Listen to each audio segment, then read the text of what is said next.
All right, so Stormy Weather by Jeff Lynne. This is kind of my version of it that was really inspired by his version that he did. This was on his 1990 album, Armchair Theater. It's an awesome album, really, really good. I listen to that all the time. Some great songs on that. And of course, Jeff Lynne's production is, it's off the charts good. Really, really, really awesome. My version is super simple. I kept the backing tracks really basic, and then I just, picked out the melody, and I'll show you that in a minute. But let's go over the chords first. So pretty simple, although the chords in it are chords that you very rarely hear these days.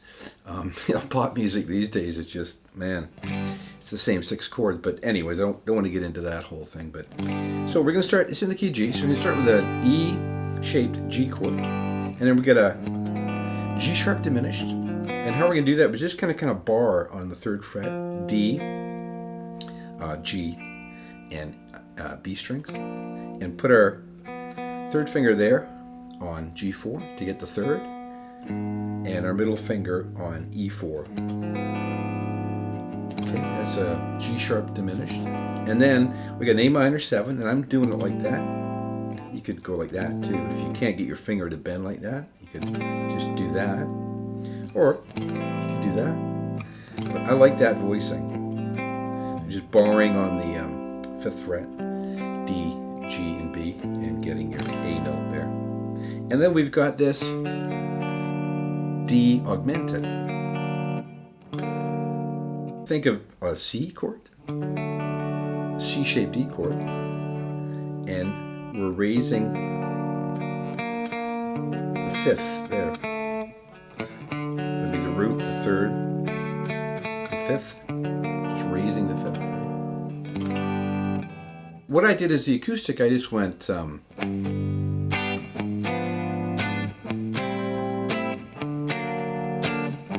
just hitting the bass note.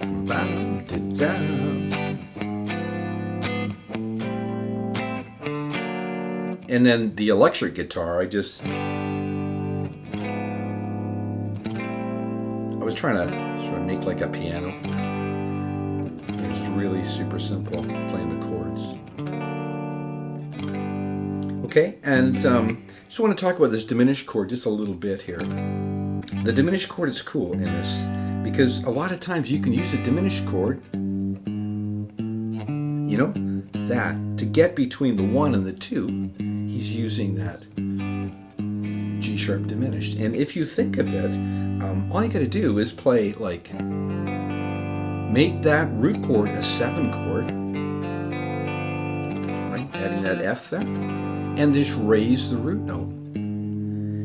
Now you can't do that without fingering, so you have to do that fingering. But in essence, if I played the root there, what is that? That's a G7.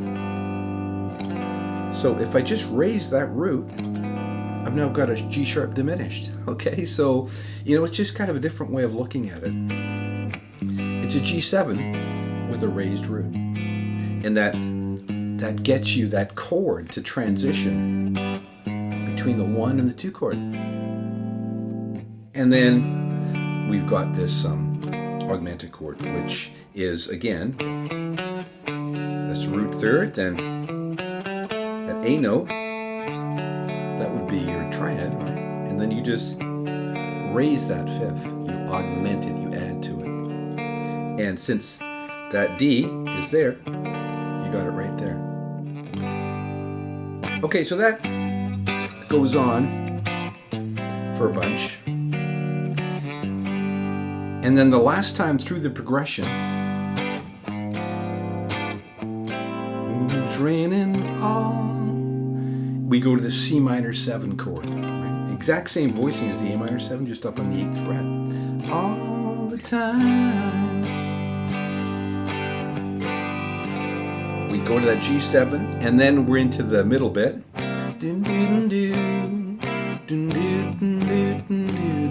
And that's just a C7, that's like an A-shaped 7 chord, C7 to a G7.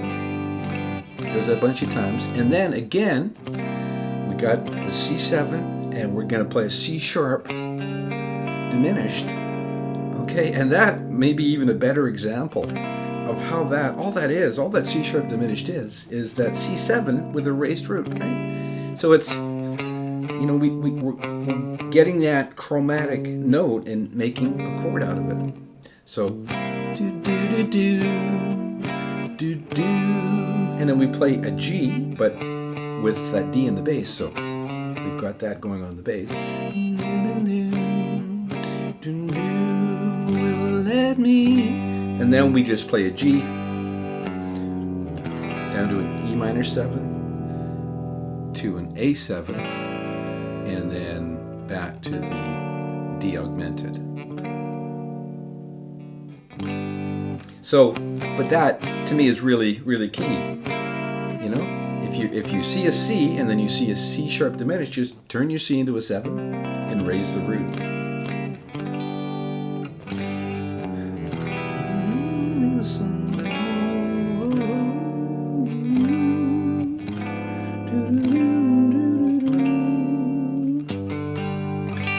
Okay, so that's pretty well it for the rhythm. Just going to change my sound over and I'll show you what I did for the melody.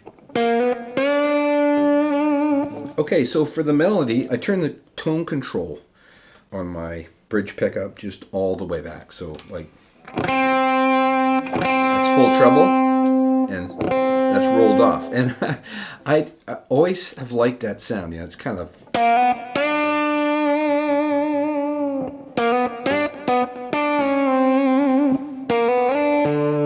It's got that really throaty sound. I really like that. So all I'm doing is just plucking out the melody, and I'm using my fingers. I've got my pick tucked here because I'm going to play one lick later, that sort of faster type lick, and I need a pick for that. I mean, I don't really, but I think it sounds better with a pick. And I'm actually grabbing those strings between. I'm actually grabbing it and pulling it up to get that snap, right? So we're gonna just there, the minor third to the major third, up to the fifth. So vibrato, and kind of tail it down to kind of make it sound, I don't know, like sad, And then,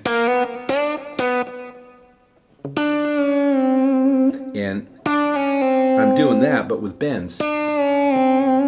And, this is actually a really good practice, really good exercise to practice getting your bends accurate.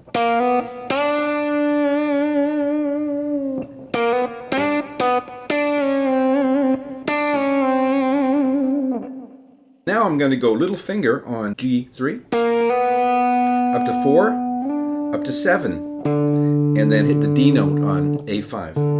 And of course, I do that with my little fingers, so I'm in good position to hit that note. Put vibrato on it, and then I go.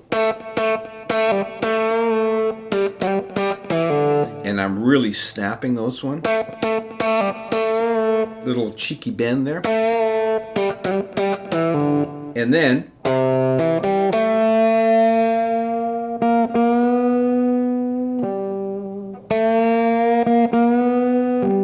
getting those bends in there.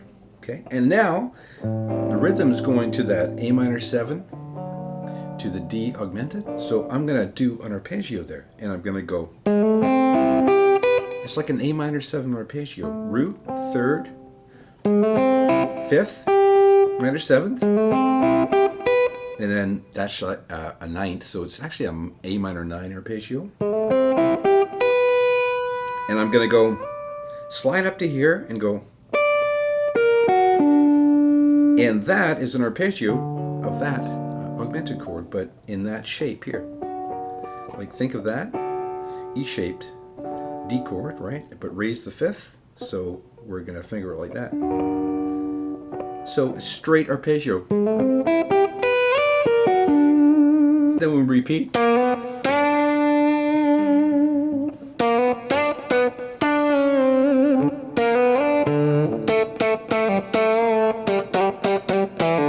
Just kind of spicing it up there a bit.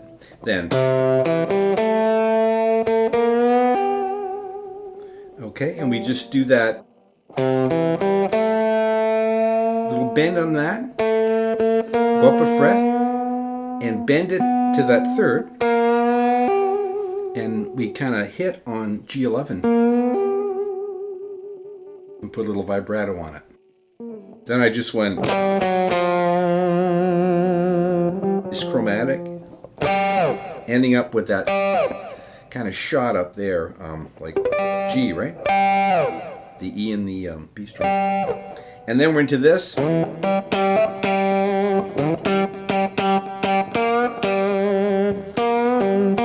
know, and this is blues, right? So in any kind of blues song, there's always that interplay, you know, minor third, major third. You know, in between. So they're just really subtle bends.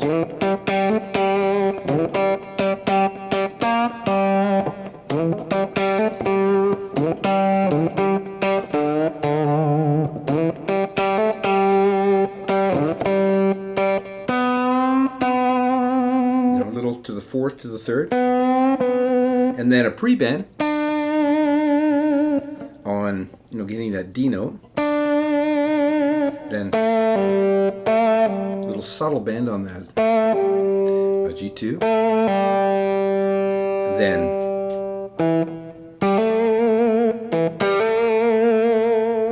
I went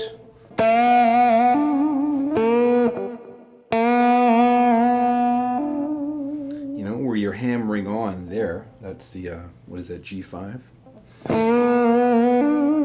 And when I do that, I always prefer to bend down for some reason, get a bit of vibrato. So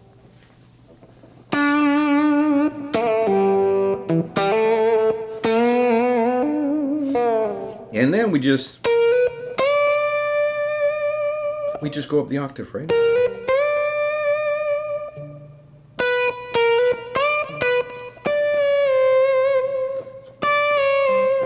And I was lucky when I recorded that, because when I hit that, I got a really nice harmonic on that little, I just sort of fluked it out, right?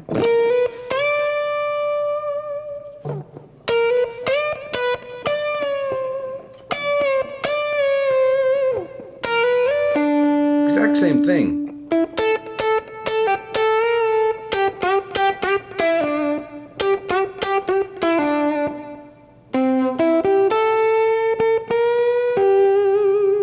And then I did the fast lick.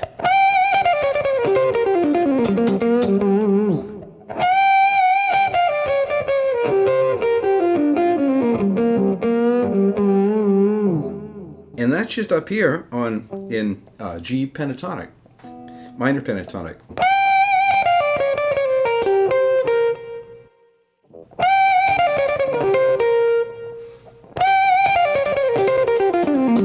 In fact, when I recorded that, honestly, I didn't even know what I was doing. I just did it, and then I had to sort of learn it. And I still don't have it right. So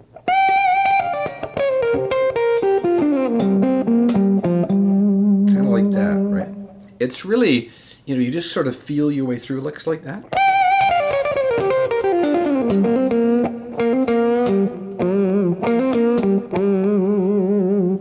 Try and do it slow.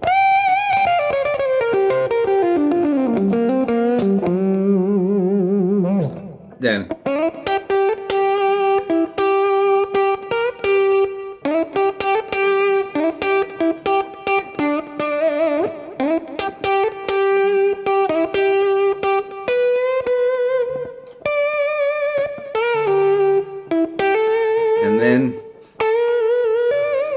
same thing. It's identical down there, just an octave higher.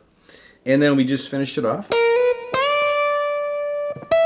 And I just did no vibrato at all there.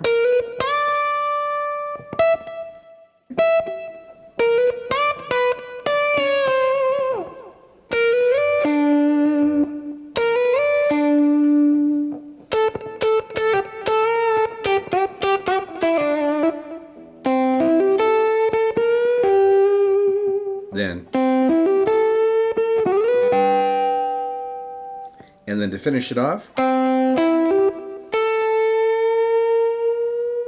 we're just bending, so we're going to the minor third, all the way up to the major third.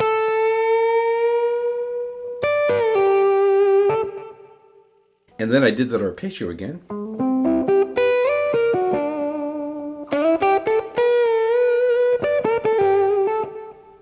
That's just we're in that G major pentatonic shape. And then I did this like.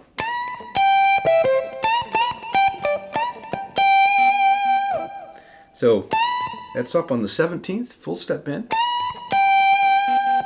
to the 15th, then the 17th on the G, or the B and the G,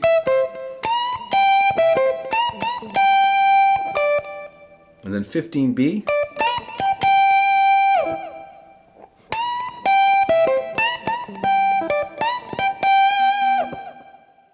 and then that's just that you're playing the same note but bending the first one.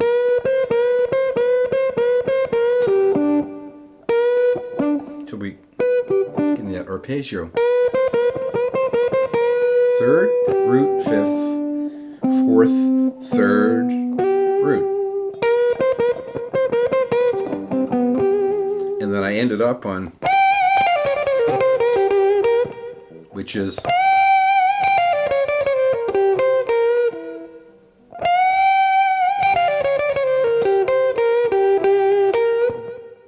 just another kind of pentatonic blues like. And that's it. You know, there's really not that much to it. It's just, it's feel, you know, and getting that tone. And the delay I have, I think, is about 279. I always use digital delay.